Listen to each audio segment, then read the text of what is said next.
బోధనలో భాగం కానిది ఏది? సరైన సమాధానం గుర్తించండి. ఏ. విద్యా ధ్యేయాల ఆలోచన. బి. అభ్యసన సిద్ధాంతాల జ్ఞానం. సి. మూల్యాంకన జ్ఞానం. డి. రాజకీయాల పరిచయం. విద్యా వ్యవస్థలోని ప్రాధాన్యతల సరైన వరుస క్రమాన్ని గుర్తించండి. విద్యార్థి, బోధన పద్ధతి, విద్యా ధ్యేయాలు, ఉపాధ్యాయుడు, బోధన అభ్యసన సామగ్రి. ఏ. 1 2 3 4 5. బి. 4 1 2 3 5. సి. 3 1 4 5 2. డి. 5 4 3 2 1. అభ్యసన ఫలితాలను ప్రభావితం చేసే విద్యార్థి లక్షణాలు. పూర్వ జ్ఞానం, వికాస కారకాలు, సామర్థ్యాలు, అభ్యసన శైలులు, నరవర్గీయత, చర్మపు రంగు. ఏ. 1 3 5 6 మాత్రమే. బి. 1 2 3 4 మాత్రమే. సి.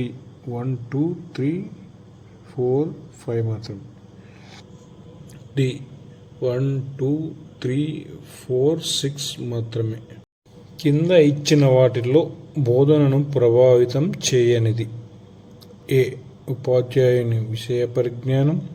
బి. భౌతిక స్వరూపం, బోధన పద్ధతి. డి. జీతభత్యాలు. కింద ఇచ్చిన బోధనా పద్ధతుల అర్థాలను చదువుపరచము. ఏదైనా అంశానికి సంబంధించి సమాచారము, సూత్రాలు, భావనలను మౌఖికంగా వివరించడం. 1. మదనం. 2. భావాలు, అనుభవాలు, వైఖరులను పంచుకోవడం. 2. పరికల్పన.